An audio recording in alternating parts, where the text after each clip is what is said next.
আজ আমরা দুইটি বিষয় জানব। কয়টি বিষয় ভালো করে বলতে হবে? কয়টি? দুইটি। একটি হচ্ছে ফরজ। আমরা একটি ফরজ বিষয় আজকে জানব। এই ফরজকে কেন্দ্র করে আমরা আজকে সব ফরজের বড় ফরজ যেটা সেটাও জানব। সুবহানাল্লাহ পড়েন। আল্লাহ যেন আমাদের তৌফিক দেন, বলেন আমিন। তাহলে আজকের আলোচ্য বিষয় হলো ফরজ। বলেন, আলোচ্য বিষয় কি? ফরজ। আর এই ফরজের মধ্যে কয়টা ফরজ আজকে জানবো আমরা? দুইটি ফরজ। দুইটি ফরজের মধ্যে একটি ফরজকে আমরা জানি এবং আলোচনা শুরু হলে আপনারা অনেকে বুঝে ফেলবেন। তাহলে একটি ফরজকে জানবো, আর সব ফরজ যা আছে, অন্য যত ফরজ আছে তার মধ্যে সবচেয়ে বড় ফরজ কোনটি সেটাকেও জানবো। আল্লাহ যেন আমাদেরকে হক আদায় করে বলা, শোনা এবং আমল করার তৌফিক দান করেন। আমার সাথে পড়েন, আউযু বিল্লাহি মিনাশ শাইতানির রাজীম, বিসমিল্লাহির রাহমানির রহিম। বিতাড়িত অভিশপ্ত শয়তানের ওয়াসওয়াসা থেকে আল্লাহর আশ্রয় চাই। পরম করুণাময় অসীম দয়ালু আল্লাহর নামে শুরু করছি। ইয়া আইয়ুহাল্লাযীনা আমানু কুতিবা আলাইকুমুস সিয়ামু কামা কুতিবা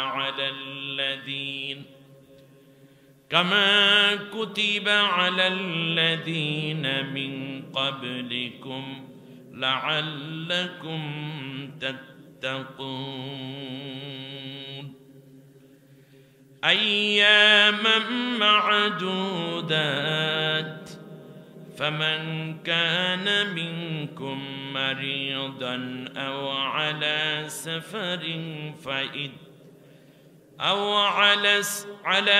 সাফারিন ফাইদ্দাতুম মিন আইয়ামিন উখার وعلى الله يطيقونه فدية طعام مسكين فمن تطوع خيرا فهو خير له وأن تصوموا خير لكم إن كنتم تعلمون।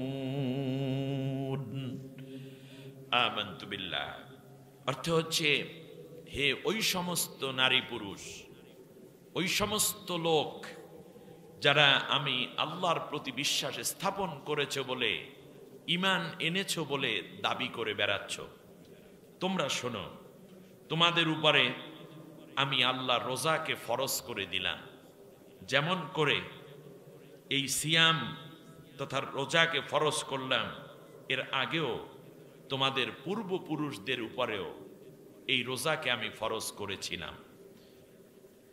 আর এই রোজাকে ফরজ করার উদ্দেশ্য একটাই, এর দ্বারা যাতে তোমরা তাকওয়া অর্জন করতে পারো, মুত্তাকি হতে পারো। সুবহানাল্লাহ। তাহলে বোঝা যায় রোজা ফরজ করার মূল টার্গেট আল্লাহর কি?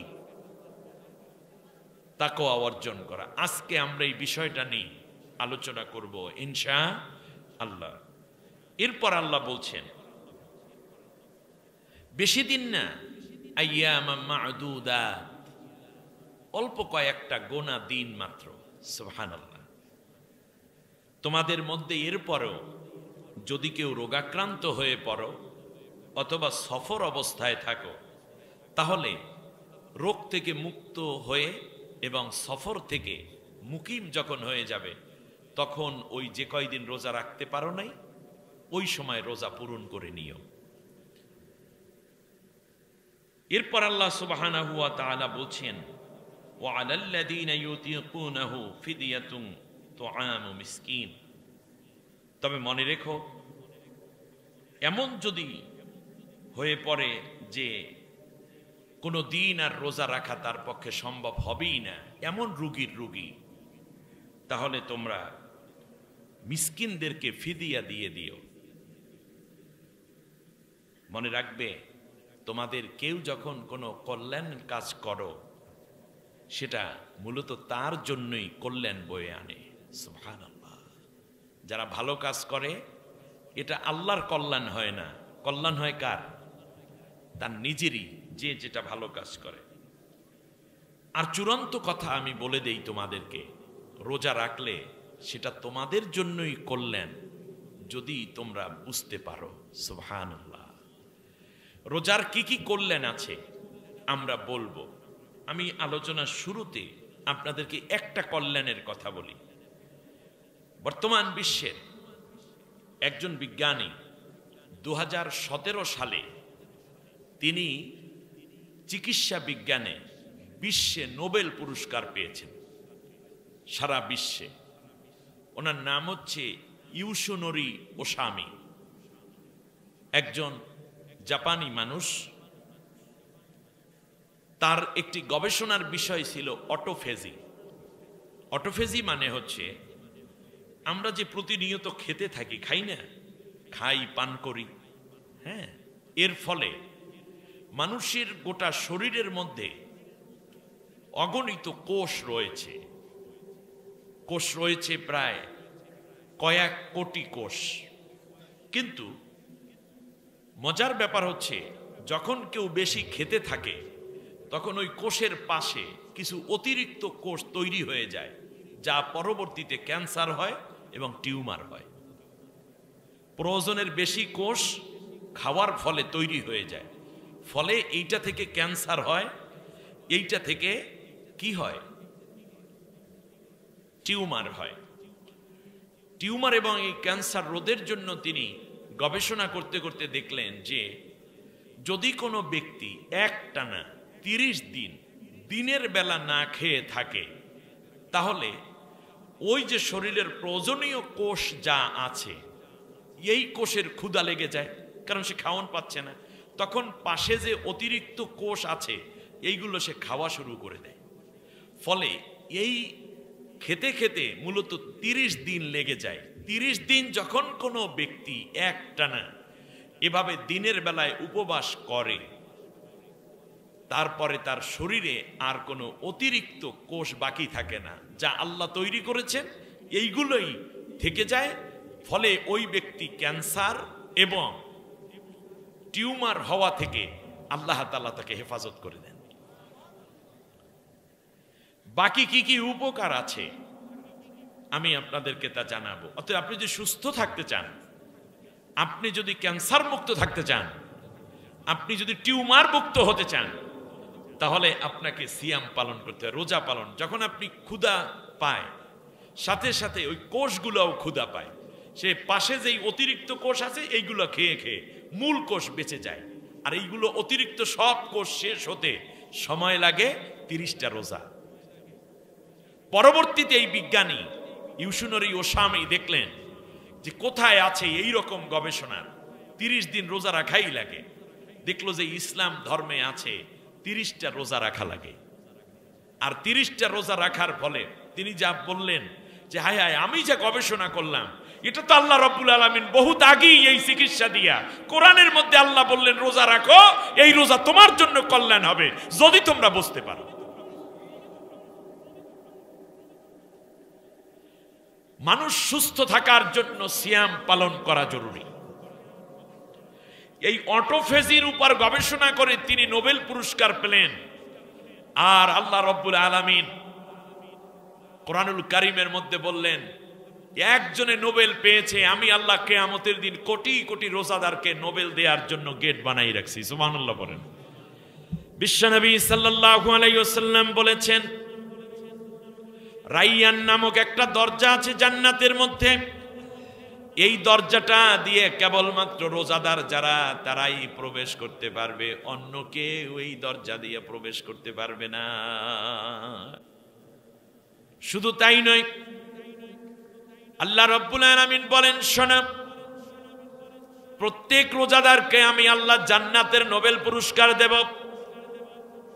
আল্লাহ কোরআনের মধ্যে বলে দিলেন, লাআল্লাকুম তাত্তাকুন, তোমরা মুত্তাকি হতে পারবে, খোদা ভীরু হতে পারবে, আল্লাহকে ডরাইতে পারবে, আল্লাহর মহাব্বত দিয়ে ধন্য হতে পারবে যদি তোমরা রোজা রাখতে পারো।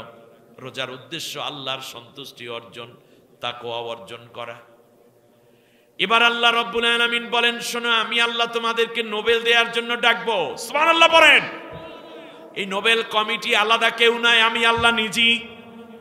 আল্লাহ রাব্বুল আলামিন বলেন, ইয়াউমা নাহশুরুল মুত্তাকিনা ইলার রাহমানি ওয়াফদা।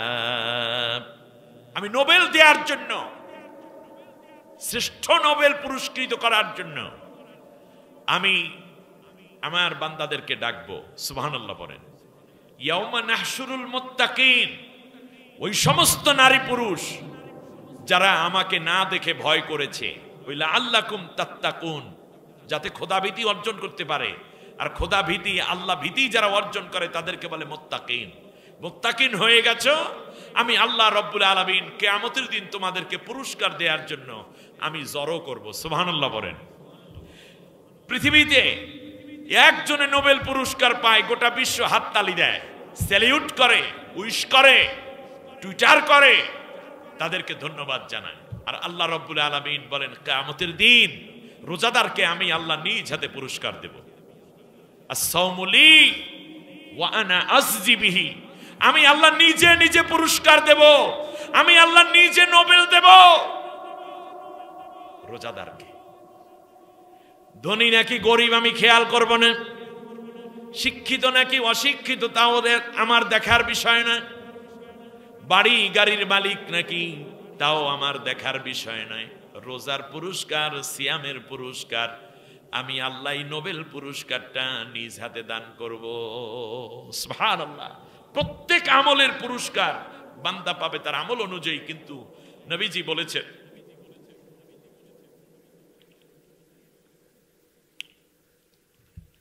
হাদিসুল কুদসির মধ্যে নবীজি বলেছেন যে আল্লাহ বলেছেন রোজার পুরস্কার আমি আল্লাহ নিজে দেব।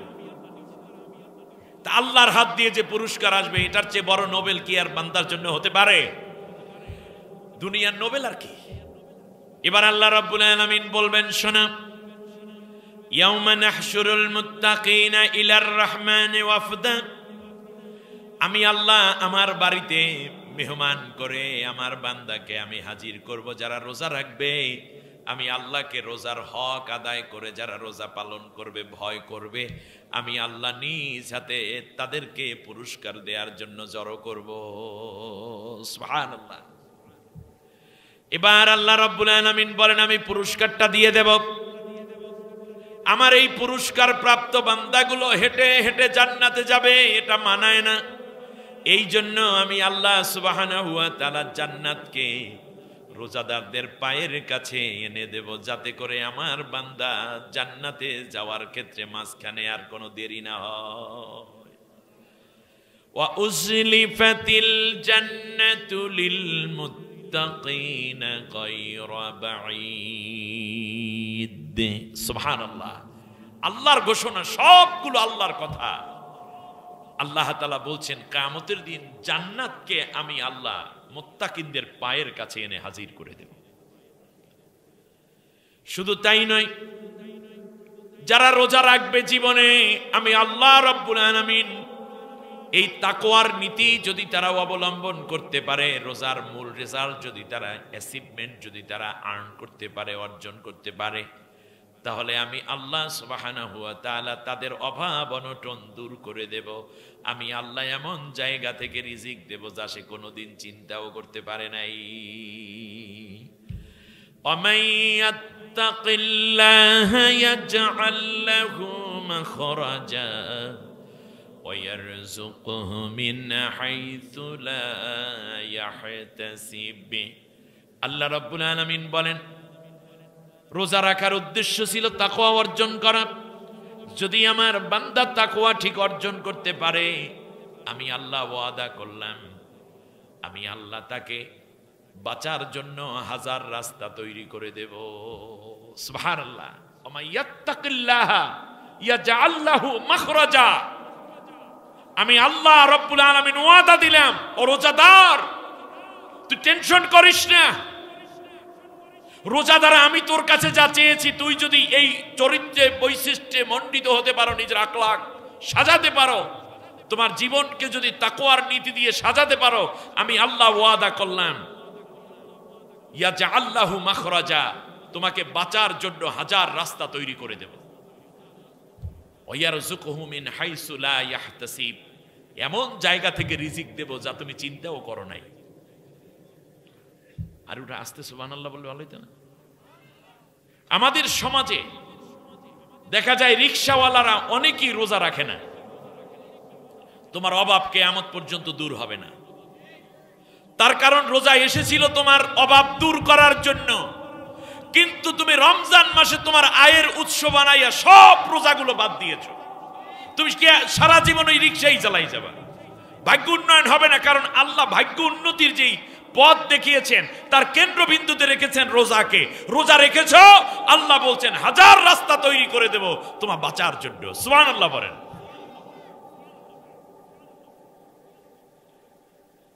যারা ট্রাক চালায়, পরিবহনের ড্রাইভার, রাজমিস্ত্রি করে, গার্মেন্টসে চাকরি করে, তাদের বেশিরভাগ মানুষগুলো মনে করেছে তাদের উপর রোজা ফরজই না।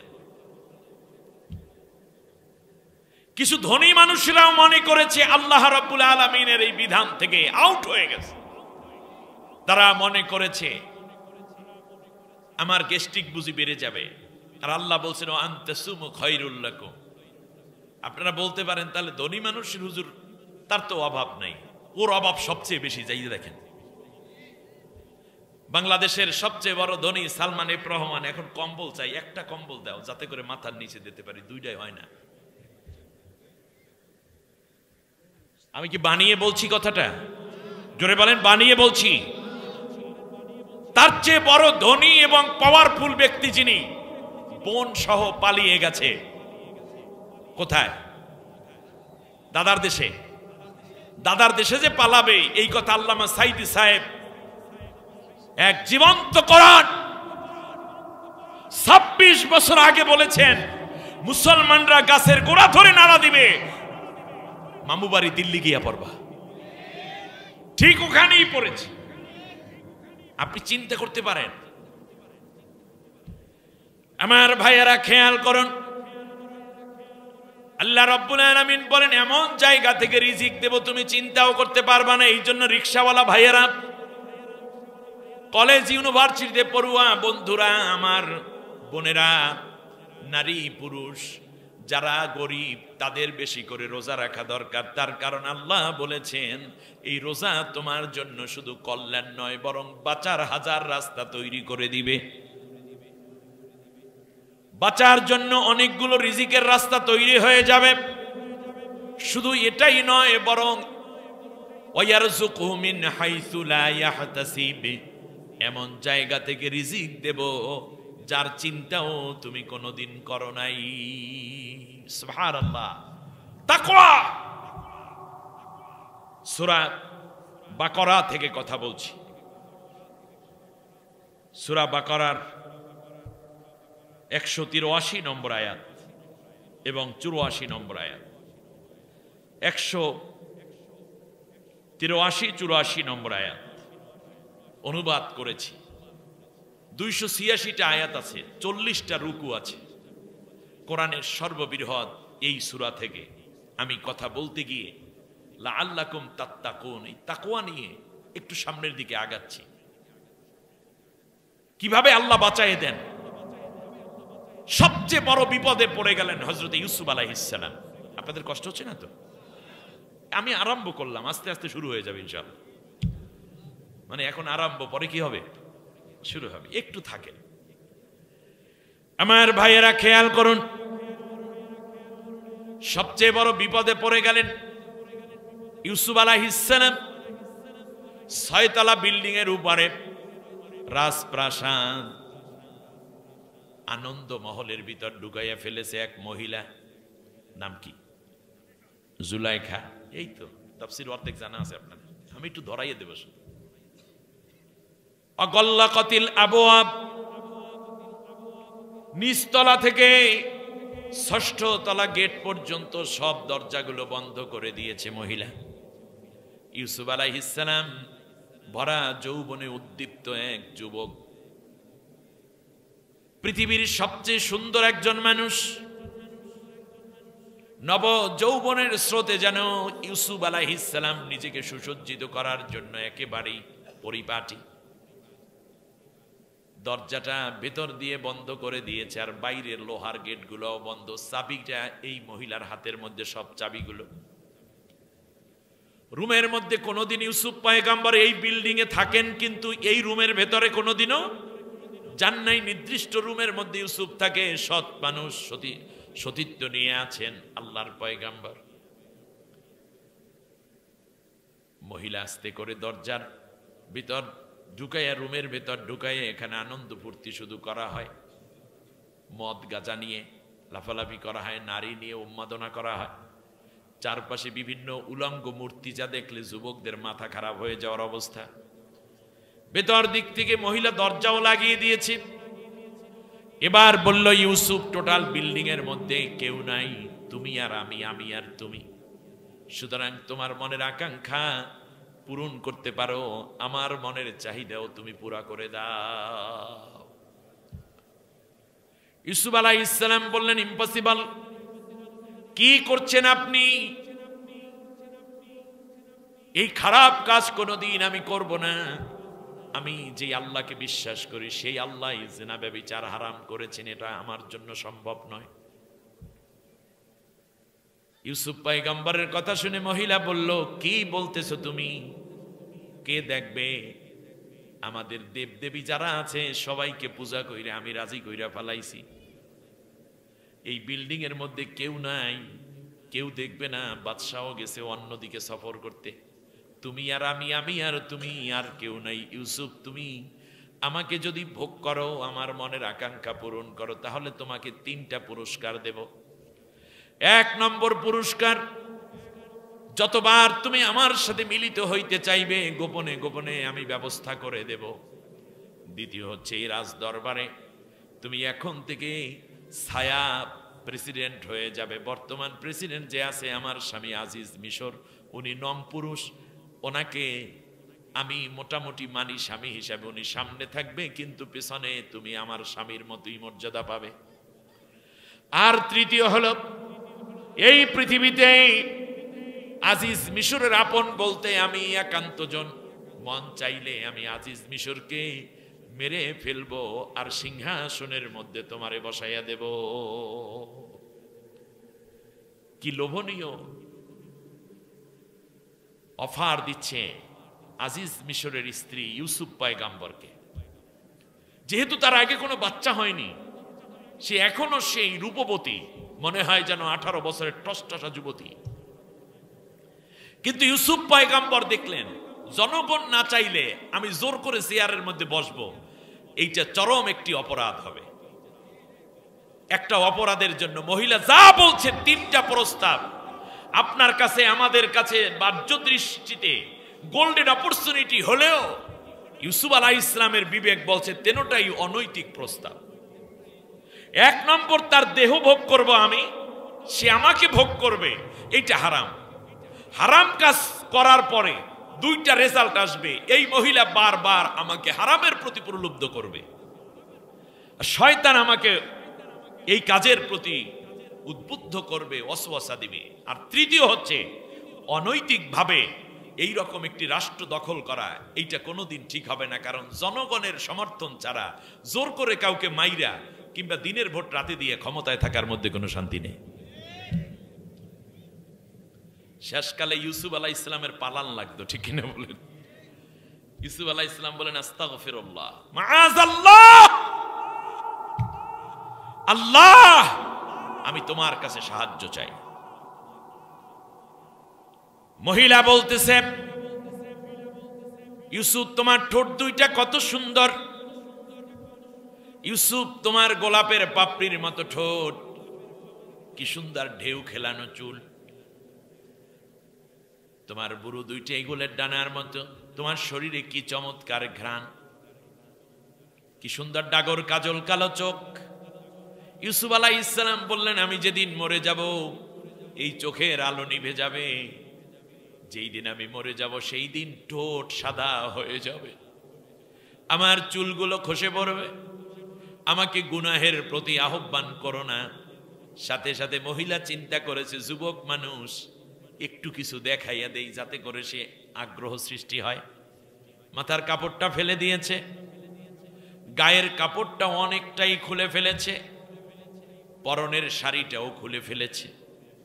সামান্য কিছু বস্ত্র নিয়ে ইউসুফ পয়গাম্বরের কাছাকাছি যায়, আর ইউসুফ পয়গাম্বর দুইটা হাত এভাবে চোখের মধ্যে দিয়ে চেপে ধরে আল্লাহরে ডাক দেয়, রব্বুল আলামিন, আল্লাহ, ভাইরা 7 বছর বয়সের সময় কূপের মধ্যে ফেলে দিয়েছিল, সেই সময় তোমাকে ডাক দিয়েছিলাম, তুমি আমারে বাঁচাইয়া দিয়েছ, তুমি আমাকে রক্ষা করেছ, সেখান থেকে তুমি আমাকে মিশরের প্রেসিডেন্টের ঘরে এনে মর্যাদাবান বানাইয়া দিলা। ওই দিন যদি মরে যেতাম, হয়তো আমি মরি যেতাম, আমার তো কোনো গুনাহ হতো না। আজকে আল্লাহ আমার গুনার জন্য বড় পরিবেশ তৈরি হয়ে গেছে। আল্লাহ, আজকেও তুমি আমারে বাঁচাও। ওইটা ছিল জীবনের পরীক্ষা, এইটা ইমানের পরীক্ষা। জীবনের পরীক্ষায় হেরে গেলে কোনো অসুবিধা নাই, ইমানের পরীক্ষায় হেরে গেলে জাহান্নাম। ইউসুফ আলাইহিস সালাম দেখতেছেন মহিলা তার দিকেই আসতেছে। হযরত ইউসুফ আলাইহিস সালাম কোনো চিন্তা না করে দরজার দিকে দৌড় দিলেন, গিয়ে তিনি দরজার মধ্যে ধাক্কা দিলেন। আল্লাহ রাব্বুল আলামিন বলেন, ওই ধাক্কা দেওয়াটা ছিল ইউসুফের তাকওয়া। এইবার তাকওয়া খুঁজে পেয়েছেন? ওইটা ছিল ইউসুফের কি? তাকওয়া। কেউ দেখে না, কিন্তু কে দেখেন? আরো জোরে বলেন, কেউ দেখে না, কে দেখেন? এই চিন্তাটা যার মাথার ভিতর থাকে তাকি বলে মুত্তাকি। আজ যদি পালাতক গভর্নমেন্টের মন্ত্রীরা, এমপিরা, দালালগুলো যদি চিন্তা করত কেউ দেখে না কিন্তু আল্লাহ তো দেখেন, তাহলে আয়না ঘরে শত শত মানুষকে নিয়ে, মায়ের সন্তানকে নিয়ে, কারো স্বামীকে নিয়ে, সন্তানের বাবাকে নিয়ে এইভাবে জীবন থেকে জীবনী শক্তি বের করে ফেলার ষড়যন্ত্র করতে পারত না। কেউ দেখে না, আল্লাহ তো দেখেন, তাহলে কোনো মানুষকে গুম করত না। কেউ দেখে না, আল্লাহ তো দেখেন, তাহলে তারা দুর্নীতি করত না। কেউ দেখে না, আল্লাহ তো দেখেন, তাহলে দিনের ভোট রাতে দিয়ে বাক্স বইরা মানুষের অধিকার হনন করত না।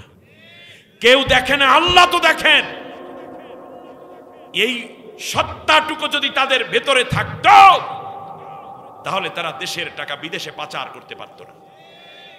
কেউ দেখে না, আল্লাহ তো দেখেন, এই চিন্তাটা যদি থাকতো তাহলে দরবেশ নিজের দাড়ি কামাইয়া সাদা চুল কালা কইরা নৌকায় সইরা তারপর পালানোর চেষ্টা করতো না। কথা বুঝে আসছে? এবার খেয়াল করুন, আল্লাহ রাব্বুল আলামিন বললেন, ইউসুফ রে, তুমি নিজের সতীত্ব হেফাজত করার জন্য দরজার মধ্যে ধাক্কা দিলে, আমি আল্লাহ ওয়াদা করলাম, ওমাই ইয়াত্তাকিল্লাহা ইয়াজআল লাহু মাখরাজা। কেউ যদি আমি আল্লাহকে ভয় করে, না দেখে আমি আল্লাহ রাব্বুল আলামিনকে যদি ভয় করে চলে, তাহলে আমি আল্লাহ সুবহানাহু ওয়া তাআলা তার বাঁচার জন্য 1000 রাস্তা তৈরি করে দেব। ওয়াদা করলেন কে? ইউসুফ আলাইহিস সালামকে এইবার বাঁচাইয়ে দেওয়ার জন্য আল্লাহ তাআলা বললেন, সে দরজায় ধাক্কা দিল, এইটা ছিল তার তাকওয়া, আর দরজা খুলে দেওয়া ছিল আমি আল্লাহর দায়িত্ব। এটা আমার ওয়াদা। কেউ যদি বাঁচার জন্য, গুনাহ থেকে বাঁচার জন্য সৎ পথে নক করে, আমি আল্লাহ ওই রাস্তা খুলে দিয়ে তাকে বাঁচাইয়ে দিই। ওয়ারযুকহু মিন হাইসু লা ইয়াহতাসিব। আরো ওয়াদা করলেন, এমন জায়গা থেকে রিজিকের ব্যবস্থা হবে তুমি চিন্তাও করতে পারবে না। সুতরাং রিকশাওয়ালা ভাইয়ের স্ত্রী, মেয়ে কিংবা তার মা, বাবা, তাদেরকে অনুরোধ করব যে তুমি রিকশা সর্বোচ্চ ফজরের পর থেকে 10টা পর্যন্ত চালাও, নয় নাইবা চালাও, দেখি কি অবস্থা হয়। দেখবেন আপনার রিজিকের ব্যবস্থাও যেমন হবে, ঠিক তার পাশাপাশি আল্লাহ সুবহানাহু ওয়া তাআলা আপনাকে বারাকা দান করবেন। কারণ রমজান সিয়াম এমন এক আমল যেখান থেকে রিজিকের রাস্তা আল্লাহ উন্মুক্ত করে দেন। একটা না, বহুটা। সুবহানাল্লাহ বলেন। আপনি মনে করেছেন এই খারাপটা না করলে আমি কেমনে বাঁচবো, বা এটা রোজা ছেড়ে দিয়েছে, অন্যটা ধরেছেন, আপনি জীবনে কোনোদিন সাকসেসফুল হওয়ার সম্ভাবনা নেই। এবারে আসেন, মহিলা দিল দৌড় ইউসুফের পিছনে পিছনে। ইউসুফ আলাইহিস সালাম দৌড়ায়, মহিলাও দৌড়ায়, গায়ে মাথায় কাপড় নাই। গেটের পাশে গিয়ে দেখতেছে যে আজিজ মিশর যাওয়ার কথা ছিল 3 দিনের সফরে বিদেশে, কিন্তু উনি বিদেশে যান নাই, সফর বাতিল করছে। ইউসুফ আলাইহিস সালাম দৌড়ায়, মহিলাও পেছনে পেছনে। হঠাৎ করে 3য় তলার কাছে গিয়ে তিনি দেখতে পেলেন যে একটা বাচ্চার কান্নার আওয়াজ। তখন ইউসুফ আলাইহিস সালাম একটু বাচ্চার দিকে নজর করলেন, এই পিছনে পড়ে গেলেন হরিণের মতো, ওই যে বাঘে যেমন দৌড়ানি দেয়, খেয়াল করছেন? দইরা ফেলাইছে, জামাটা ছিঁড়ে ফেলছে। ইউসুফ আলাইহিস সালাম নিচে চলে গেলেন, জামা যায় যাক, আমার টার্গেট ঈমান বাঁচানো। গিয়ে দেখেন আজিজ মিশর দরজার পাশেই দাঁড়ানো, বাইরের গেটে। মহিলার সাথে সাথে বলল, যেই ব্যক্তি তোমার পরিবারের হওয়ার পরেও সে তোমার স্ত্রীর ইজ্জত নষ্ট করতে চায়, তার ব্যাপারে তুমি কি করবা? আযাবুন শাদীদ, তাকে কঠিন শাস্তি দাও, অথবা তাকে জেলের মধ্যে পাঠাও। আজিজ মিশর বললেন, আগে তো তোমার কাপড় দিয়ে শরীরটা ঢাকো, আগে খালি নেশা হইল নির্দোষ মানুষের শাস্তি দেওয়া নাই, সেই খবর নাই। কার? জুলাইখার। নিজের ইজ্জত শেষ, সেই দিকে খবর নাই, অন্যকে বেইজ্জতি করার ধান্দায় একদল নারী ছিল, ঠিক কিনা বলেন? আজিজ মিশর যখন এ কথা বললেন, সাথে সাথে মহিলা এই মামলাও করল। ইউসুফ আলাইহিস সালাম বললেন, না, আমি এ কাজ করি নাই, বরং উনি আমাকে আমার চরিত্র হননের জন্য কুপ্রস্তাব দিয়েছে, রাজি না হওয়ার কারণে সে আমাকে তাড়া করেছে। আপনারা জানেন, যাই হোক পরের কথা। তাহলে বোঝা যায় ইউসুফ আলাইহিস সালাম এখানে মামলা খাইলেন জেনা কইরা না কইরা, না করার কারণে নাকি? উনি যদি খারাপই করতেন তাহলে তার মহিলার মামলা খাইতো না। ঠিক তেমনই আমাদের দেশে একদল ইউসুফ ছিল যাদের বিরুদ্ধে মামলা করা হয়েছিল, ধর্ষণ মামলা, জেনার মামলা। যদি ওই মহিলার কথা শুনতো তাহলে তারা এমপি মন্ত্রীও হওয়ার যোগ্যতা অর্জন করতে পারত, ঠিক কিনা বলেন? কিন্তু অর্জন না করার কারণে আমাদের ইউসুফদেরকে জেলে ঢুকাইছে, কাউরে ফাঁসি দিয়েছে, কিন্তু ইমানের উপর অটুট ছিল, মহিলার কথায় কান দিয়ে তারা ইমান হারায় নাই, ঠিক কিনা বলেন? ইউসুফ আলাইহিস সালাম জেলে গিয়েছিলেন ধর্ষণ না করার কারণে, কিন্তু তাকেই ধর্ষণ মামলায় দেয়া হয়েছিল। অতএব বিশ্বে এমন কিছু অসভ্য মার্কা মহিলা থাকে যারা তার মনের খায়েশ না মিটাতে পারলে প্রতিহিংসামূলক নির্দোষ মানুষকে ধর্ষণ মামলা দিয়ে জেল খাটায়। সেই মামলার একজন আসামি এখনো পর্যন্ত আন্তর্জাতিক অপরাধ ট্রাইব্যুনালে রয়েছে, ইউসুফ আলাইহিস সালামের উত্তরসূরি এটিএম আজহারুল ইসলাম। আজ তাফসিরুল কোরআন মাহফিল থেকে আমাদের এটিএম আজহার ভাইকে যত দ্রুত মুক্তি দেওয়ার জন্য স্বরাষ্ট্র উপদেষ্টা, আইন উপদেষ্টার প্রতি জোরালো দাবি করছি, ঠিক কিনা বলেন? লাআল্লাকুম তাত্তাকুন, তাকওয়াটা কি? শুধু রোজা রাখলেই হবে না, তাকওয়াটা কি সেইটা বোঝেন। আপনাদের এই ইয়েতে রাজশাহীতে মাছ তো অনেক প্রকার আছে, ঠিক না? তার মধ্যে বাইং মাছ নামক একটা মাছ আছে, আপনারা চিনেন কিনা? এটা আপনারা কি বলেন? বাইং মাছই বলেন না? মাশাআল্লাহ, যাক, তাহলে মিল হলো। বাইং মাছ থাকে কোথায়?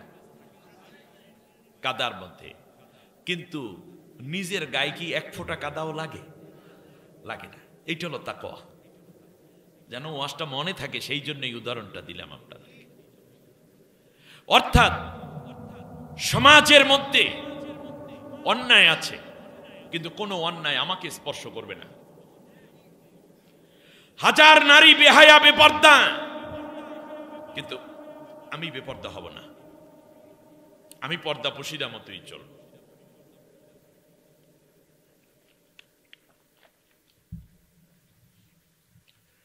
বহু বান্ধবী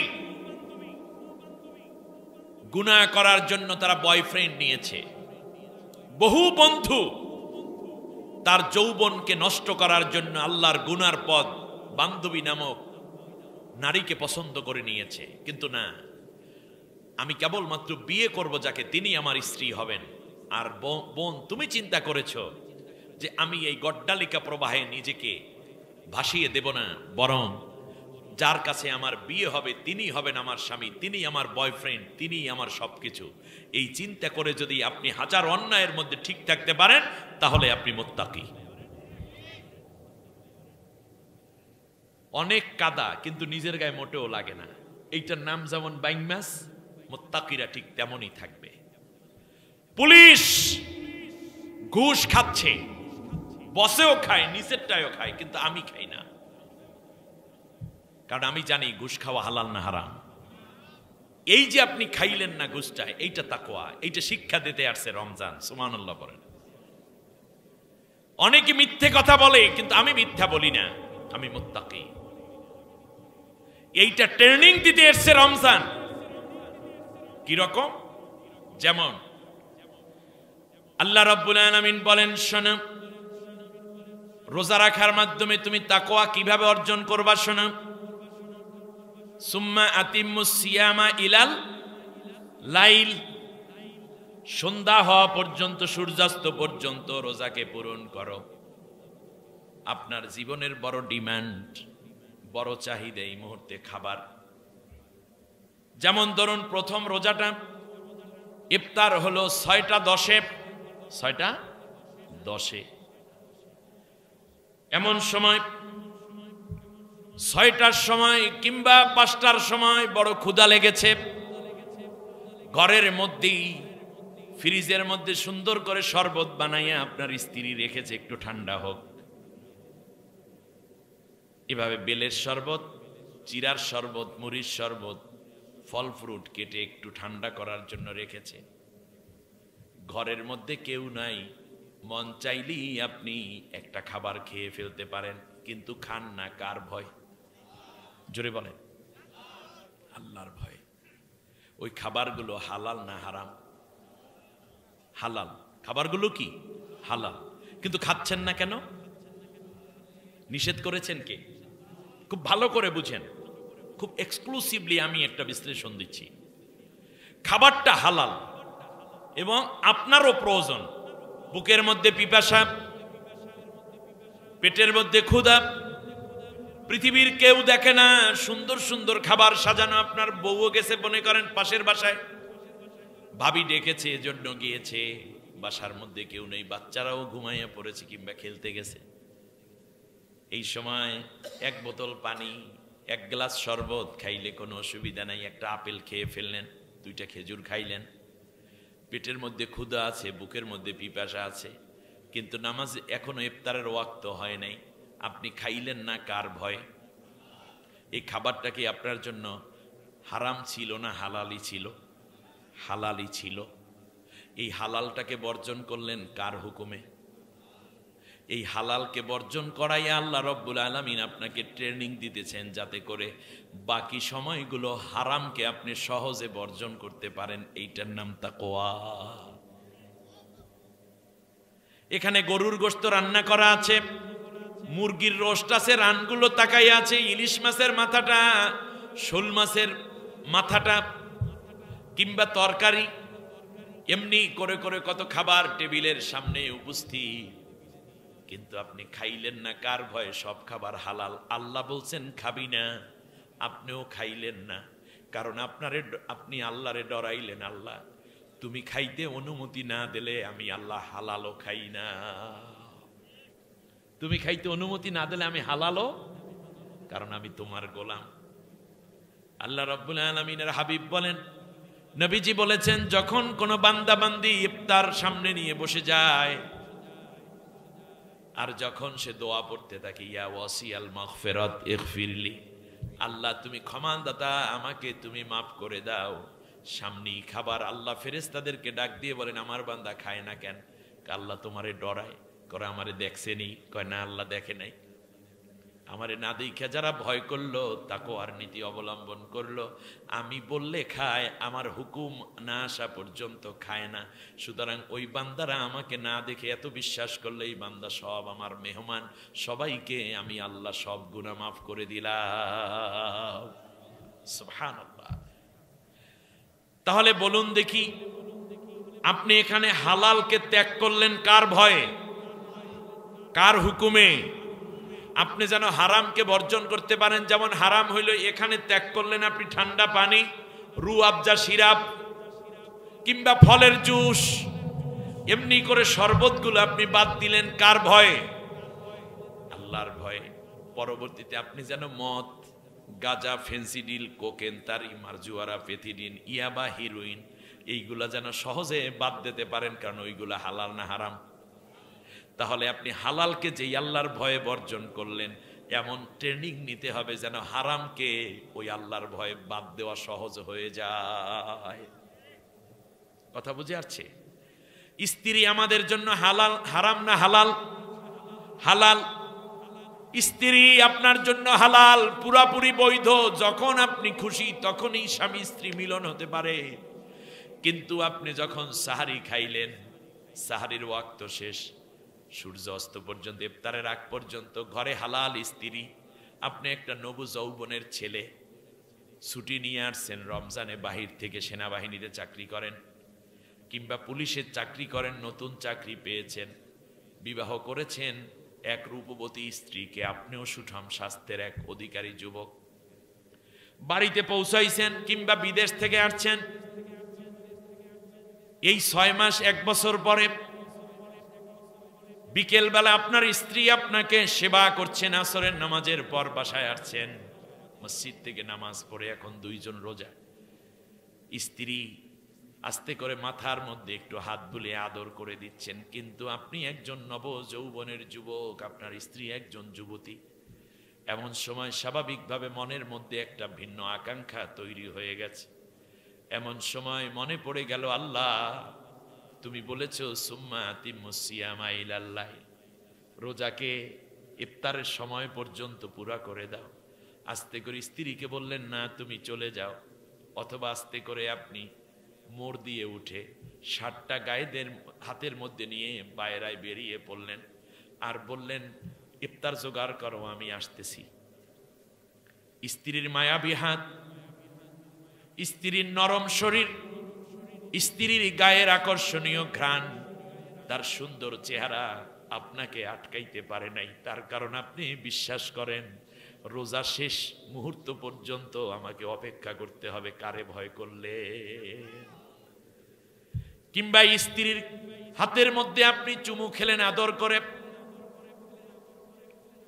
আপনি তার কোলের মধ্যে মাথাটা রাখলেন।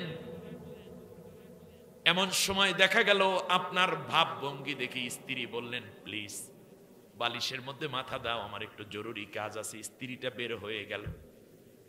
আল্লাহ রাব্বুল আলামিন বললেন, ও আমার বান্দা বান্দিরা রে, জীবনের এমন বৈধ একটা সম্পর্ক আমি আল্লাহ তোদেরকে দান করেছিলাম, কিন্তু আমি আল্লাহর হুকুম পালন করতে গিয়ে তোরা 2 জন, আমি আল্লাহ বলেছি দিনের বেলায় মিলন হওয়া যাবে না, সহবাস করা যাবে না। তোরা 2 জন যে আলাদা হয়ে গেলি, কিয়ামতের দিন স্বামী স্ত্রী 2 জনকে আমি আল্লাহ এক জান্নাতের মধ্যে থাকার ব্যবস্থা করে দেব। একটু ধৈর্য, তাকওয়া। আল্লাহ রাব্বুল আলামিন পরীক্ষা করে নিলেন, হালাল স্ত্রীকে বর্জন করলেন কার ভয়ে? রাত্রে না দিনে? রাতে তো সহবাস করা যায়, স্বামী স্ত্রী ইফতার করার পর থেকে সাহারির শেষ সময় পর্যন্ত স্বাভাবিক সম্পর্ক রাখতে পারবে না। শুধু দিনের বেলায় কার হুকুমে আপনি বাদ দিলেন? এই হোক মনের আকাঙ্ক্ষা নিবারণ করলেন কার হুকুমে? আল্লাহর হুকুমে। আল্লাহ এমন ট্রেনিং দিয়া দিলেন যাতে করে বান্দা পরবর্তীতে জেনা ব্যভিচার থেকে সহজেই বাঁচতে পারো। নিজের স্ত্রীকে আমি ত্যাগ করলাম, যে আল্লাহর হুকুমে সারাটা বছর বাকি জিন্দিগি যেন আমি সংক্ষেপী সহজেই যেন ওই জেনা ব্যভিচার করা ধর্ষণ করার মতো অপরাধ থেকে আমি সহজেই বেঁচে যেতে পারি, এই টার্নিংটাই দিচ্ছে আপনার এই সিয়াম। হালালকে বর্জনের মাধ্যমে হারামকে বর্জন করার প্রশিক্ষিত করে গড়ে তোলা, এইটাই হলো রমজানের মৌলিক শিক্ষা। আমার কথা আপনাদের বুঝে আসছে আমার ভাইয়েরা? এরপরে আল্লাহ রাব্বুল আলামিন বলছেন এই তাকওয়া। আপনারা একটু খেয়াল করেন, হযরত ওমর রাদিয়াল্লাহু তাআলা আনহুর সময় তিনি রাত্রে বের হয়ে পড়লেন, বললেন এর আগেই আইন করলেন দুধের সাথে ভেজাল মেশাতে পারবে না। শুধু দুধ নয়, যে গাভীর দুধ, উটের দুধ যেটা আছে, এরপরে তিনি বললেন যদি কেউ কোনো মালে ভেজাল মেশানোর প্রমাণ পায় তাহলে 6 মাস জেল খাটতে হবে। তিনি আইন করার পর আবার প্রজারা কি রিয়াকশন দেখায় সেইটা বের হয়ে পড়লেন দেখার জন্য। এক পর্যায়ে তিনি দেখলেন গ্রামের একেবারে সেই মিটি বাতি জ্বলছে একটা তাঁবুর ভেতরে। তিনি চলে গেলেন, আস্তে করে দূরে ঘোড়া রেখে আটি পাপা করে তাঁবুর কিনারে গিয়ে শুনতেছেন মা বলতেছে, এই মেয়ে শোন, আমাদের উটনিটা আগে দুধ দিত 7 লিটার, এখন দেয় 3 লিটার, আগামীকাল থেকে 2 লিটার করে পানি মিক্স করে তারপর বিক্রি করব। শুনতেছেন আপনারা? ব্যাস, মেয়ে বলতেছে মা এটা করা যাবে না, এটা হারাম। বললে যে তুই হালাল হারাম দিয়ে করবি কি, সংসার তো চালাইতে হবে। বলল মা না, তুই বড় হইছিস, তোর বাপ নাই, সংসার চলে না, ওই গাঢ় দুধ তো, দুধ যখন গরু একটু মানে বাচ্চা যখন বড় হয় তখন দুধ কমে আসে, কিন্তু দুধ কিন্তু গাঢ় হয়ে যায়। গাভীর দুধ যাদের মানে গাভী আছে যাদের বাড়িতে তারা বুঝতে পারবেন। এমন সময় মেয়েটা বলল মা তুমি শুনছো ওমর আইন করেছে। কি আইন? মালে ভেজাল মিশাইলে 6 মাস জেল। মা বলতেছে কোথায় রয়েছে সেই ওমর? ওমর কোথায়? ঘরের পেছনে, তাঁবুর পেছনে। বলল যে মা ওমরের চোখ না হয় ফাঁকি দিলা, কিন্তু আল্লাহর চোখ কিভাবে ফাঁকি দেবা? এইটার নাম তাকওয়া। এটার নাম কি? আরো জোরে বলতে হবে, এটার নাম কি? তাকওয়া। এবার আল্লাহ রাব্বুল আলামিনের প্রিয় বান্দা ওমর চলে গেলেন। পরের দিন লোক পাঠালেন, মা মেয়ে দুইজনকে উপস্থিত করা হলো। সাহাবীদেরকে ওমর দাওয়াত দিলেন। মেয়ের মাকে বলতেছে তোমার মেয়েটা আমার ছেলের জন্য বধূ বানাতে চাই, আমার পুত্র বধূ হবে তোমার মেয়ে, তুমি কি রাজি আছো? অর্ধেক পৃথিবীর শাসকের ছেলের জন্য নিবে, আব্দুল্লাহ ইবনে ওমরের স্ত্রী হবে। তিনি বললেন আমি কি শুনছি এগুলো? বললে হ্যাঁ এটাই সত্য, আমার ছেলে বড় হওয়ার পরে পুত্রবধূ তালাশ করতেছিলাম, কিন্তু আমার পুত্রবধূ হবে। আমি মনে করি তোমার কন্যাটি হবে সেই উপযুক্ত পুত্রবধূ যে আল্লাহকে ভয় করে। সুবহানাল্লাহ পড়েন। তারপরে আব্দুল্লাহ ইবনে ওমরের সাথে এই মেয়েটার বিয়ে হয়ে যায়। আমার ভাইয়েরা খেয়াল করুন, যার বংশ সিলসিলায় পরবর্তী আসে ওমর বিন আব্দুল আজিজ, এই গর্ভজাত সন্তানেরই একজন। সুবহানাল্লাহ। আমার প্রিয় ভাইয়েরা, এজন্য তাকওয়া মানে হচ্ছে কেউ দেখে না কিন্তু আমার আল্লাহ দেখেন। এবার রাষ্ট্রীয় পর্যায়ে যদি তাকওয়া হয় কি হবে? আল্লাহ রাব্বুল আলামিন বলেন ওয়ালাউ আন্না আহলাল কুরা আমানু ওয়াত্তাকাও, আবারও তাকওয়া খেয়াল করেছেন, ওয়াত্তাকাও লাফাতাহনা আলাইহিম বারাকাতিম মিনাস সামাই ওয়াল আরদ।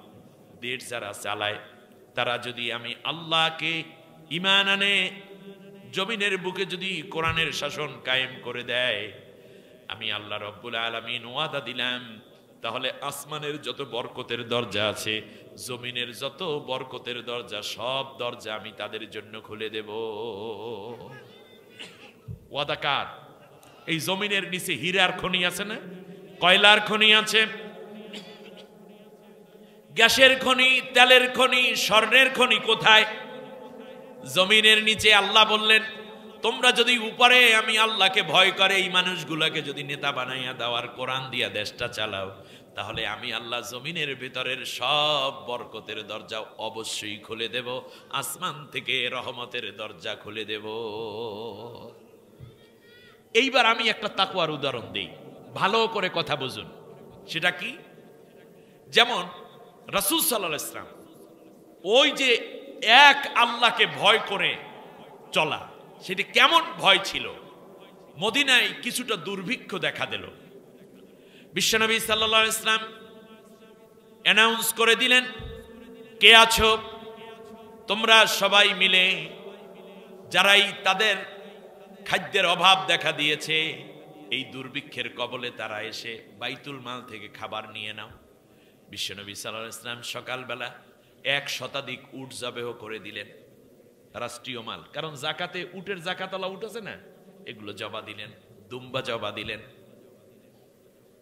প্রত্যেকের জন্য 10 কেজি গম, 10 কেজি আটা, 5 কেজি গোশত, এরপরে তেল, পানি, খেজুর, এইগুলো নবী বন্টন করতেছেন প্রত্যেকের জন্য, ফ্যামিলির জন্য দিয়ে দিচ্ছেন। এক পর্যায়ে জোহরের আজান হলো, শুনতেছেন না আপনারা? জোহরের আজান হলো, নবীজি দাঁড়ালেন, আবু বকর, ওমর, ওসমানও দাঁড়ালেন, সাহাবীগণ তো সাথেই আছে, মালামাল আগায়ে দিচ্ছে। আল্লাহর নবী দাঁড়ানোর পরে জামার পকেটের মধ্যে হাত দিলেন, হাত দিয়ে আপনারা দেখবেন পকেটের ভিতরে একটা আলগা কাপড় দিয়েই তো পকেটটা বানায়। এবার আল্লাহর রাসূল এইটাকে, পকেটটাকে এভাবে বের করে আঙ্গুল দিয়ে এভাবে ঝাড়তেছেন। বুক পকেট চেক করেন, মাথার রুমাল চেক করেন, জামাটা একটু জোরে জোরে ঝাড়তেছেন। আবু বকর জিজ্ঞেস করলো, ইয়া রাসূলুল্লাহ, এটা করছেন কেন? আল্লাহর নবী বললেন, আবু বকর রে, এতক্ষণ পর্যন্ত, ফজরের পর থেকেই জুহুর পর্যন্ত দেশের গরিব মানুষ যারা এই মাল পাওয়ার হকদার, তাদের মাল আমি বন্টন করে দিয়েছি। আবু বকর, আল্লাহর কসম করে বলি, এই মালের একটা কণাও যদি, একটা গমের কণা কিংবা একটা জবের কণা অথবা একটা খেজুরের বোটাও যদি আমি মুহাম্মদুর রাসূলুল্লাহর জামার মধ্যে থেকে যায়, আর ওই জামা নিয়ে যদি আল্লাহর কাছে আমি নামাজে দাঁড়াই, আল্লাহর কসম করে বলি, ওই নামাজ আল্লাহ রব্বুল আলামিন কবুল করবেন না। এজন্য আল্লাহ বলছেন, জাতির লোকেরা যদি এইরকম তাকওয়াবান লোকদের হাতে ক্ষমতা দেয়, তাহলেই আসমান জমিনের সব বরকতের দরজা আমি খুলে দেব। আর একটা তাকওয়ার উদাহরণ নেন, হযরতে আবু বকর রাদিয়াল্লাহু আনহু, নবীজির পর আবু বকর যখন আসলেন ক্ষমতায়, খলিফা, দুপুর বেলা ঘরের ভিতর ঢুকেছেন, জুহুর নামাজ পড়ে দেখতেছেন স্ত্রী সুন্দর রান্না করে প্লেটের মধ্যে, মানে বলের মধ্যে করে দুম্বার গোশত রান্না করে রেখেছে, ধোয়া উঠতেছে। বিসমিল্লাহ বলে এক টুকরা গোশত মুখের মধ্যে দিয়ে চিবাচ্ছেন, আর স্ত্রীর কাছে যাচ্ছেন রান্নাঘরে, বলতেছেন, স্ত্রী, আজকের রান্নাটা খুব চমৎকার হয়েছে, আসলেই তুমি একজন কড়া রাঁধুনি। মাঝে মাঝে বউয়ের প্রশংসা করবেন এভাবে। স্ত্রী কপালে হাত দিয়ে, জিহ্বায় কামড় দিয়ে বলছেন, প্রাণের স্বামী, আপনি কি করছেন? এই গোশত আমাদের না, এটা বাইতুল মাল থেকে 2টা দুম্বা পাঠিয়েছে আমার ঘরে, কিছু ইয়াতিম, কিছু মেহমান, কিছু মুসাফিরদের খাবারের জন্য। এটা আমাদের হক না, আমাদের রান্না এখনো শেষ হয় নাই, এটা আমাদের হক না। সুবহানাল্লাহ। আবু বকর রাদিয়াল্লাহু তাআলা আনহু ততক্ষণে গোশত গিলে ফেলেছেন। স্ত্রীকে বললেন, আমাকে পানি দাও। আলহামদুলিল্লাহ, পানি দেয়া হলো। পেট ভরে তিনি পানি পান করে আঙ্গুলের মধ্যে, গলার মধ্যে আঙ্গুল দিলেন, বমি করলেন, গোশত আসলো না। এবার বললেন, আবার পানি দাও। আবার পানি পান করলেন, বমি করলেন, গোশত বের হয় নাই পাকস্থলী থেকে। তৃতীয়বারে আবার পানি পান করলেন, গলার মধ্যে আঙ্গুল দিলেন, বমি হলো, পাকস্থলী, ক্ষুধার্ত পাকস্থলী, পাকস্থলী থেকে ব্লিডিং হচ্ছে, বমির সাথে রক্ত আসলো, সাথে সাথে গোশত টুকরাও বের হয়ে আসলো। হযরতে আবু বকর রাদিয়াল্লাহু তাআলা আনহু গোশত টুকরাকে এভাবে ধরে চোখের পানি ছেড়ে বললেন, গোশত টুকরা, তুই আমার না, তুই রাষ্ট্রের হক। আমি ভুলবশতই খেয়েছি, জানার পরে যদি তুই আমার শরীরের সাথে মিশে যাইতি, তোকে যদি বের করতে না পারতাম, আমি আবু বকর কিয়ামতের দিন জাহান্নামে যাওয়ার জন্য এক টুকরা গোশতই যথেষ্ট হয়ে যেত। তাকওয়া, তাকওয়া কাকে বলে? তাকওয়া কাকে বলে? হযরতে ওমর রাদিয়াল্লাহু তাআলা আনহু গভীর রাত ঘরের মধ্যে কাজ করছেন, রাষ্ট্রীয় কাজ, ওমরের শাসন আমল। হযরতে আলী রাদিয়াল্লাহু তাআলা আনহু আসলেন, এসে দরজায় নক করেছেন। ঘটনাক্রমে মুসলিম রাষ্ট্রের চিফ জাস্টিসের দায়িত্ব পালন করছেন হযরতে আলী রাদিয়াল্লাহু আনহু। দরজায় নক করার পর জিজ্ঞেস করলেন কে? বললেন আমি আলী এসেছি। ওমর তাড়াতাড়ি দরজা খুলে দিলেন। সালাম দেওয়ার পরে বললেন আলী, তুমি এত রাত্রে কেন এসেছো? বলল পারিবারিক একটা বিষয়ে পরামর্শ নেয়ার জন্য এসেছি। এই কয়েলটা নিভিয়ে দেন, একেবারেই নিভিয়ে দেন। পারিবারিক একটি বিষয় আলোচনা করার জন্য আপনার মতামত নিতে আসছে, আপনি মুরব্বী। সাথে সাথে ওমর রাদিয়াল্লাহু তাআলা আনহুর সামনে যে চেরাগ জ্বলতেছিল, চেরাগ বুঝেন আপনারা? বাতি, ল্যাম্প যা বলেন, ফু দিয়ে নিভে দিয়েছে। হযরতে আলী অন্ধকারে দাঁড়িয়ে আছেন। কিছুক্ষণ পরে ঘরের ভিতর থেকে অন্য একটা বাতি ধরাইয়া এনে কথাবার্তা শেষ করলেন। হালকা খাবার ছিল যা ঘরে, তাও দিলেন। পরামর্শ শেষ, চলে যাচ্ছেন হযরতে আলী রাদিয়াল্লাহু আনহু। কিন্তু মনের মধ্যে একটা খটকা রয়ে গেল যে আমি যে আশারায়ে মুবাশশারার একজন, আপনি কি ভুলে গেছেন? বলল না, ঠিক আছে, মনে আছে। আমি যে নবীজির জামাতা, বললেন হ্যাঁ মনে আছে তো। কি হলো? বলে যে আমি যে ফাতেমার স্বামী, আপনি কি মনে আছে? বললে হ্যাঁ আছে তো। আমি হাসান হুসাইনের বাবা, বলল হ্যাঁ। আমি আসাদুল্লাহ, যাকে আল্লাহর নবী কাফেরদের জন্য বাঘ বলে ঘোষণা করেছেন, সিংহ বলে ঘোষণা করেছেন। বলল সব ঠিক আছে তো, কি হলো? বলল যে একজন সম্মানিত মানুষ, আবার আমি চিফ জাস্টিস, আপনার বাসায় এসেছি, আমাকে অন্ধকারে রেখে আমি পরে চেরাকটা নাড়া দিয়ে দেখলাম যে হ্যাঁ এটার মধ্যে তেলও আছে, আপনি কেন নিভিয়ে গেলেন? হযরতে ওমর বললেন আলী, তুমি আমাকে মাফ করে দিও। তোমাকে যখন জিজ্ঞেস করেছি কেন এসেছো, তুমি বলেছো পারিবারিক বিষয়ে কিছু কথা বলার জন্য। আলী রে, আমি যে চেরাকটা জ্বালিয়ে কাজ করতেছিলাম, এটা ছিল জনগণের টাকায় কেনা চেরাক। জনগণের টাকার তেল ভরে আমি জনগণের কাজ করতেছিলাম রাতে, রাষ্ট্রীয় কাজ। তুমি যখনই বলেছ পারিবারিক বিষয়ে আলোচনা করতে এসেছ, সাথে সাথে আমার বিবেক বলল রাষ্ট্রের চেরাক, জনগণের তেল পুড়ে কশিনকালেও পারিবারিক বিষয়ে আলোচনা করা জায়েজ হবে না। এই জন্য জনগণের চেরাক নিভাইয়া আমি পারিবারিক আলোচনা করার জন্য পারিবারিক চেরাক ধরাইয়া নিয়ে এসে তোমার সাথে কথা বলেছি। তাকওয়া বুঝেন আপনারা? যদি এই তাকওয়া আমার দেশে থাকতো তাহলে বহুত আগেই বাংলাদেশ সোনার বাংলা হয়ে যেত, ঠিক কিনা বলেন? হযরতে আলী বললেন ওমর, কিছুটা শান্ত হলেন আলী। এবার বললেন বুঝলাম না হয়, কিন্তু একেবারে চেরাকটা নিবানো লাগবে কেন? তার কারণ আপনি যদি অন্য একটা বাতি ঘর থেকে আনতেন তাহলে মাঝখানে সর্বোচ্চ 2-4 ফোঁটার তেল না হয়ে যেত। হযরতে ওমর চোখের পানি ছেড়ে আলীর কপালের মধ্যে চুমু খায় আর বললেন আলী, তুমি একজন চিফ জাস্টিস, তুমি যদি চাইতে তাহলে অবশ্যই রাষ্ট্রীয় কোনো কাজ হলে আমি জ্বালাই এই কথা বলতাম, এই চেরাকি কথা বলতাম, কিন্তু তুমি অভিযোগ তুললে 4-5 ফোঁটা তেল না হয়ে যাইতো, ওইটাই তো আমার টেনশন। ব্যারেলে ব্যারেলে তেল রাষ্ট্রীয় কাজে ব্যয় হয়, আমার তো টেনশন নাই, কারণ জনগণের তেল জনগণের জন্য ব্যয় হচ্ছে। কিন্তু পার্সোনাল কাজের জন্য যদি এই 4 ফোঁটা তেলও পুড়তাম আলী, তাহলে ওই কিয়ামতের দিন এই 4 ফোঁটা তেলের কারণে আমার ভয় হয় আমি ওমর হয়তো জাহান্নামী হয়ে যেতাম।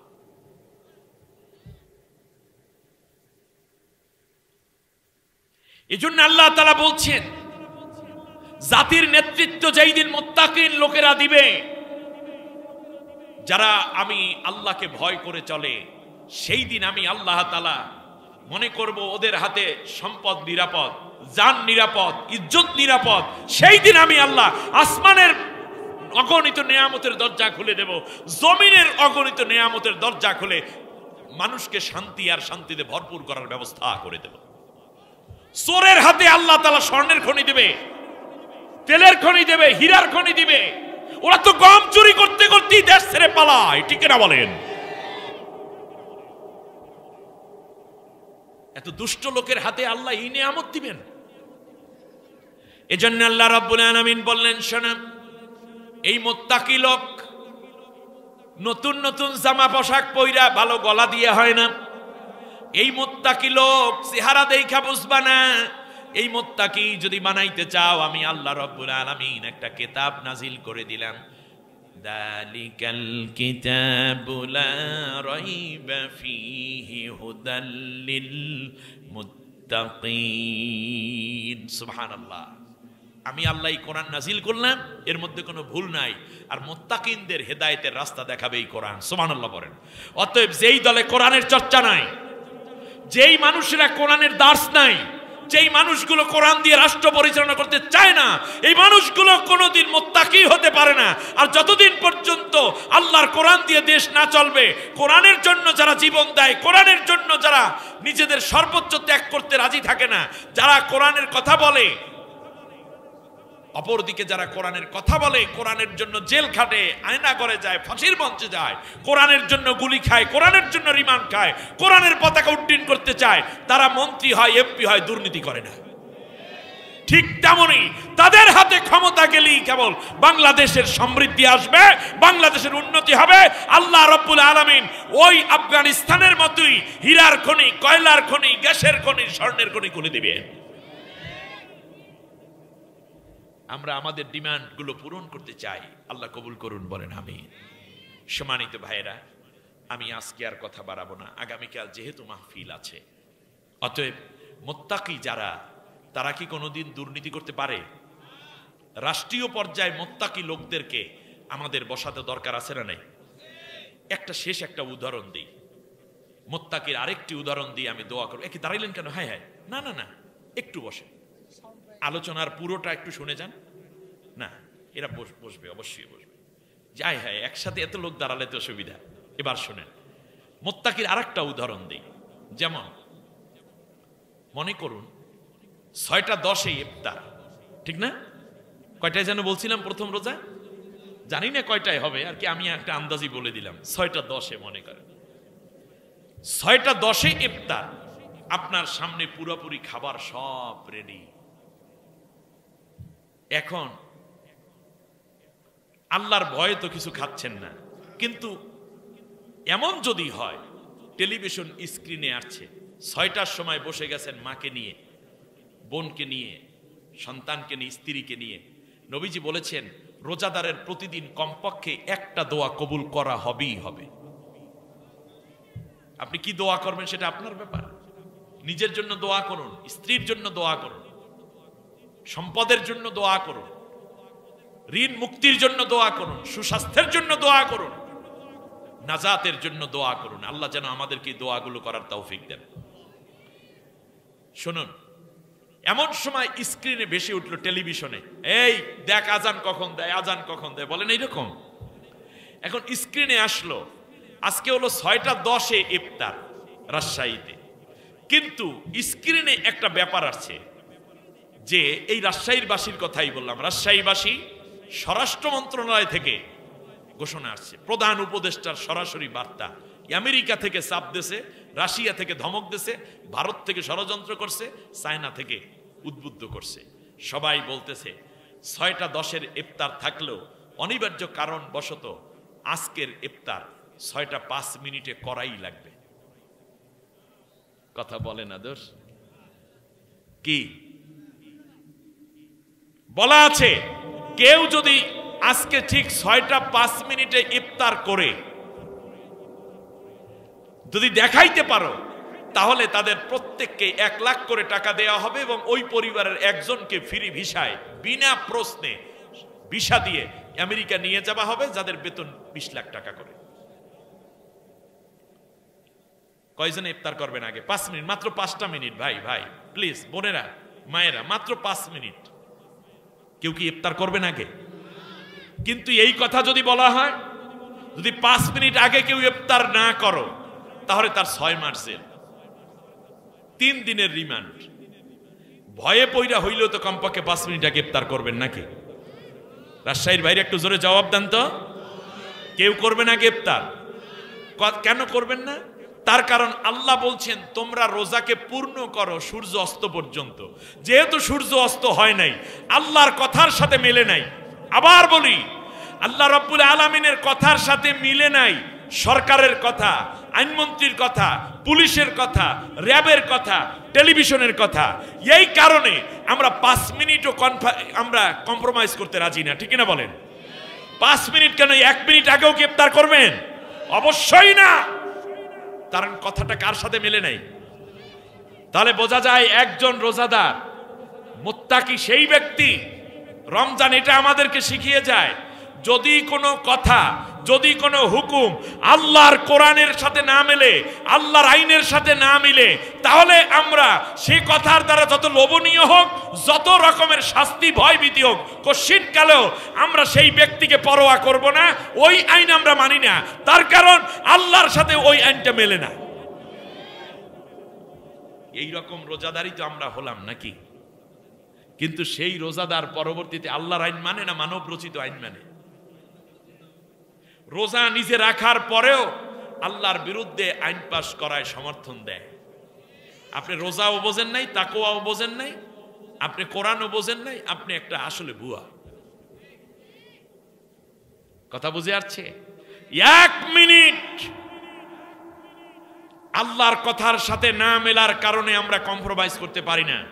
সুতরাং যত বড় শক্তি হোক, যত বড় বিজ্ঞ হোক, যত বড় মানুষটি হোক না কেন, এই রোজার দ্বারা আল্লাহ রাব্বুল আলামিন আমাদেরকে প্রশিক্ষিত করে গড়ে তুললেন জীবনের সব ক্ষেত্রে একমাত্র হুকুম, আইন, বিধান মানবে আমারটা, অন্য কারোটা নয়।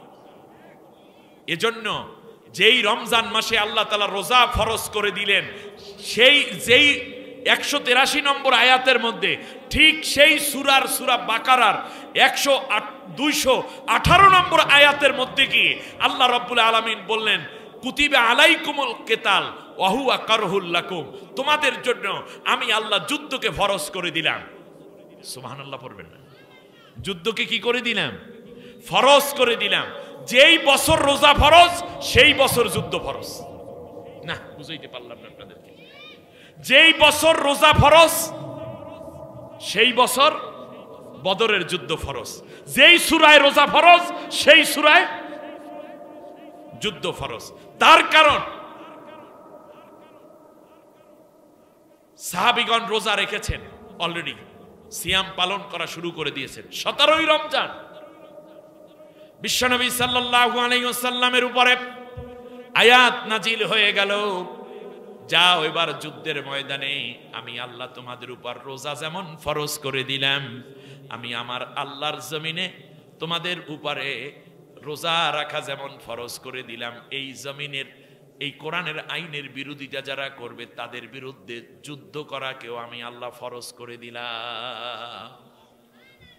যেই জমিনে রোজাদার আছে তাদেরকে হত্যা করার জন্য আবু জেহেলের নেতৃত্বে 1000 সশস্ত্র বাহিনী ঢুকে পড়েছে মদিনাকে আক্রমণ করার জন্য। আপনারা জানেন আল্লাহ নবী সাল্লাল্লাহু আলাইহি ওয়াসাল্লাম সাহাবীদেরকে রিক্রুট করলেন যুদ্ধ করার জন্য। যারাই রোজাদার তারাই ছিলেন সেই দিনের যোদ্ধা। তার কারণ একজন রোজাদার আল্লাহর আইন ব্যতীত অন্য কারো আইন মানতে রাজি হয় না। ঠিক তেমনি একজন রোজাদার আল্লাহর হুকুমকে যেমন পালন করে সিয়াম পালনের মাধ্যমে, ঠিক তেমনি যুদ্ধের ময়দানে যাইতে বললেও তারা মোরামরি করে না। আল্লাহর বিধান বাস্তবায়নের জন্য যুদ্ধের ময়দানে জীবন দিতেও তারা রাজি হয়ে যায়। তাহলে প্রত্যেক রোজাদার ইসলামী হুকুমত কায়েমের একজন সৈনিক। আপনি যে সেই যোগ্যতা অর্জন করতে পেরেছেন, আল্লাহর দ্বীন প্রতিষ্ঠার মুজাহিদ, তার প্রথম প্রমাণ আপনি রোজাদার।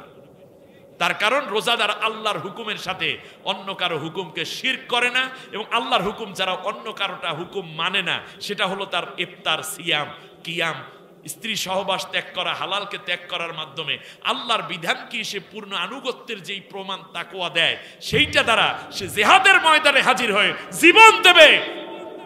কিন্তু আল্লাহ ব্যতীত অন্য কারো হুকুমের গোলামিত্ব সে করে না।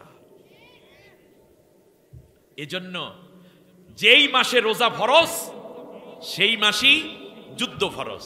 যেই মাসে, যেই কোরআনে, যেই সূরায় রোজা ফরজ, কুতিবা আলাইকুমুল সিয়াম, সেই আয়াতে আল্লাহ বলছেন কুতিবা আলাইকুমুল কিতাল, আমি আল্লাহ তোমাদের যুদ্ধকেও ফরজ করে দিলাম। কিন্তু যুদ্ধের ময়দানে পৌঁছার পর নবীজি বললেন আজকে রোজা ভেঙে ফেলো। আমি মুহাম্মদ রাসূলুল্লাহ রোজা ভেঙে ফেলেছি, তার কারণ হচ্ছে যোদ্ধাদের শক্তি দরকার, সামর্থ্য দরকার, সেই জন্য তোমরা রোজা প্রয়োজনে পরে পূরণ করে দেবে, তার কারণ আজকে যুদ্ধের দিন, অতএব রোজা পরে পূরণ করে। রোজার ফরজের চাইতেও, রোজার ফরজের চেয়েও একামতে দিনের ফরজকে আল্লাহ নবী প্রায়োরিটি দিয়েছেন। আবার বলি, অষ্টম হিজরিতে রাসূল সাল্লাল্লাহু আলাইহি ওয়াসাল্লাম যখন মক্কা বিজয় করলেন, সেটাও ছিল রমজান মাস। নবীজি বললেন হাদা ইয়াউমুল ফাতহে, আজকে বিজয়ের দিন, লা তাসুমু ফি ইয়াউমি হাদা, আজকের দিনে তোমরা কেউ রোজা রাখো না। রোজার মতো ফরজকে নবী পিছিয়ে দিয়েছেন দিন বিজয়ের জন্য, কারণ সিয়াম আপনাকে তাকওয়াশীল বানায়, নৈতিক উন্নতি করে, ঠিক তার পাশাপাশি রাষ্ট্র গঠনে আপনাকে উদ্বুদ্ধ করে। আর সেই রাষ্ট্র যখন মুত্তাকির দ্বারা পরিচালিত হবে, তখনই আল্লাহ আমানত যা রেখেছেন জমিনের মধ্যে, খনিগুলো, জমিনের উর্বরতা আল্লাহ বাড়াইয়া দিয়া জাতির মধ্যে বড় রকমের বিপ্লব ঘটাইয়া শ্রেষ্ঠ রাষ্ট্র হিসাবে আল্লাহ ঘোষণা করার জন্য ওয়াদাবদ্ধ হয়ে আছেন। শুধু তাই না, পরকালেও আল্লাহ রাব্বুল আলামিন তাদেরকে জান্নাতে নিয়ে যাওয়ার জন্য ওয়াদা করেছেন, নিজ হাতে পুরস্কারের ঘোষণা করেছেন।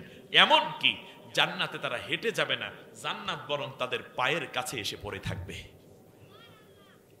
আল্লাহ রাব্বুল আলামিন আজকের এই তাকওয়া অর্জনের, এক দুই কথায় তো হয় না, এই তাকওয়া অর্জনের জন্য আল্লাহ একটা সিলেবাস দিয়েছেন। এবং আল্লাহ বলছেন আল আকিবাতু লিল মুত্তাকিন, মুত্তাকিনরাই, তাকওয়া অর্জনকারীরাই চূড়ান্ত বিজয় অর্জন করতে পারবে। আল্লাহ তাআলা বলছেন ইন্নাল্লাহা মা'আল মুত্তাকিন, আমি আল্লাহ মুত্তাকিনদের সাথেই আছি। আমাদের দেশেও একেবারে এবার ক্যামেরাটার এটা কি বলি আমরা, লেন্সটাকে একেবারে জুম করে কাছে এনে দেখাই। যখন বাংলাদেশ দুর্নীতিতে শীর্ষ, সন্ত্রাস, চাঁদাবাজ, অন্যায়, ঘুষ সুদে যখন ভরপুর, সেই মুহূর্তে বাংলাদেশে দুইজন মন্ত্রী ছিলেন, তাদের বিরুদ্ধে অনেক মিথ্যে অভিযোগ দেয়া হয়েছে, কিন্তু দুর্নীতি করেছেন, রাষ্ট্রের একটি পয়সা আত্মসাৎ করেছেন। এই রকম কোন অভিযোগ, এই রকম কোন কথা জালেমরা কোনোদিন, দুশ্মনরা কোনোদিন খুঁজে বের করতে পারে নাই, বলার সাহস পায় নাই। আসুন না, সেই সোনালী সমাজ গঠনে সোনার মানুষদেরকে এগিয়ে নিয়ে যাই, মুত্তাকি হই, তাকওয়াবানদের সাথে থাকি। আল্লাহ যেন আমাদের সবাইকে তৌফিক দান করেন। হাদা মা ইনদি ওয়াল ইলমু ইনদাল্লাহ।